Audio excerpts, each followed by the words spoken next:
Hello everyone, আসসালামু আলাইকুম। Welcome back to my channel. তো বন্ধুরা, আপনারা সকলে কেমন আছেন? আশা করছি যে যেখানে আছেন দেশ ও দেশের বাইরে আমার সকল ভাই ও বোনেরা সকলেই ভালো আছেন। আমরা মোটামুটি ভালো আছি, কারণ আমার সাইফান পাপা অনেক অসুস্থ। তো তার অসুস্থতার পরিমাণ এতটাই বেড়ে গিয়েছিল যে তার জ্বর হয়ে একদম খিঁচুনি উঠে গিয়েছিল। আর যেহেতু এখন ঠান্ডা গরম, মানে দিনের বেলায় গরম, রাতের বেলায় ঠান্ডা, তো ভাবছি সিজন চেঞ্জের জন্য একটু জ্বর হয়েছে, সর্দি লেগেছে।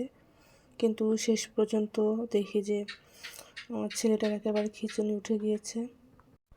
আর খিঁচুনি কী জিনিস আমি এর আগে কখনো দেখিনি। আর সাইফানের বাবা সাইফানকে লেপ কম্বল দিয়েও তাকে একেবারে স্থির করতে পারতেছিল না। সে একেবারে খিটখিট খিটখিট করে শুধু ঝাঁকুনি দিতেছিল। সাইফানের এমন অবস্থা দেখে আমরা দুজনে তো একেবারে ঘাবড়ে গিয়েছিলাম, আর দুজনেই সমানে কান্নাকাটি করতেছিলাম ছেলের এই অবস্থা দেখে। আর যেহেতু আমার শ্বশুরবাড়ি গ্রামে, তো গ্রামের দিকে রাত্রি 10টা মানেই রাত্রি 2টো সমান, কারণ গ্রামের মানুষ অতি সন্ধ্যায় ঘুমিয়ে যায়, আবার ফজরের সময় উঠে যায়। তো অনেক রিকোয়েস্ট করে একটা গাড়ি নিয়ে আমরা সদর হসপিটালে যাই। তারপর ওখানে গিয়ে সাইফানকে ভর্তি করানো হয়। ওখানে আমরা 6 দিন ছিলাম।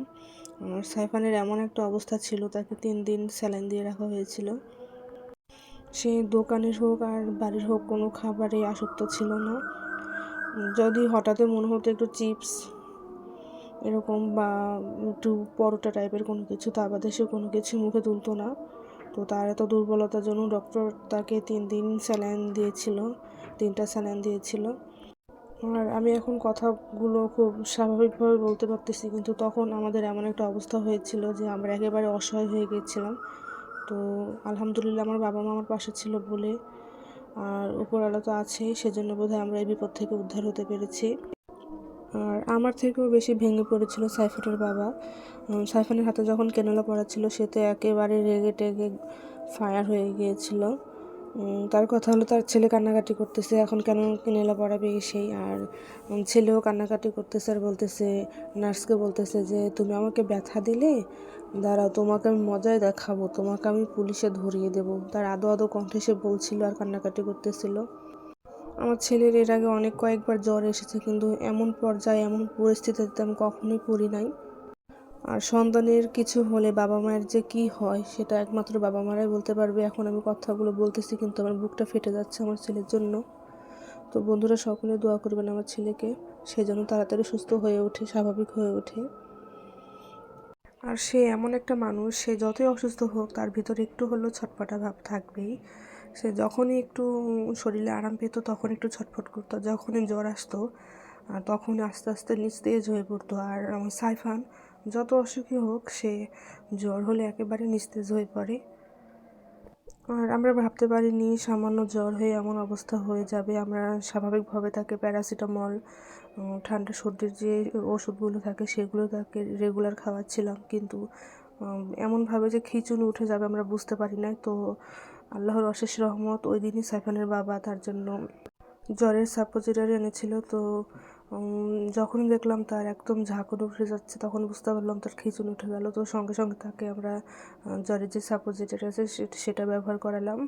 তো তারপরে আস্তে আস্তে তার জ্বরের মাত্রা একটু কমে আসতেছিল, কিন্তু সে একদম নিস্তেজ হয়ে গিয়েছিল।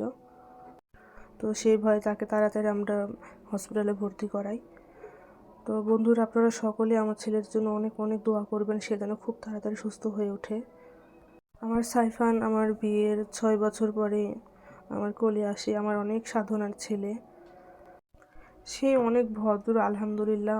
অন্য সব বাচ্চাদেরকে দেখি কেউ কোনো খাবার খেলেই তার সেটা নিতে হবে বা সেটাই খেতে হবে, একটা বায়না। কিন্তু আলহামদুলিল্লাহ আমার সাইফান ওইরকম কোয়ালিটির না।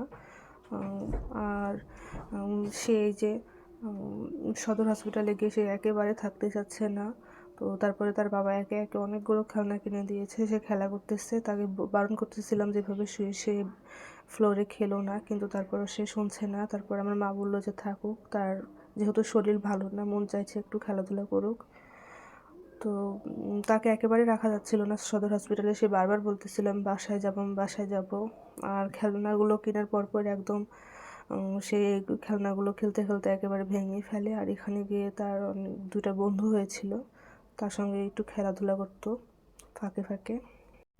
আর আমার সাইফানের অসুস্থতার জন্য আমি এই কদিন কোনো প্রকার কোনো ভিডিও শেয়ার করতে পারিনি। তো বন্ধুরা, আমার ভিডিওটি কেমন লাগলো অবশ্যই কমেন্ট করে জানাবেন। আর সকলে ভালো থাকবেন, সুস্থ থাকবেন, আমার চ্যানেলকে সাবস্ক্রাইব করবেন। আল্লাহ হাফেজ।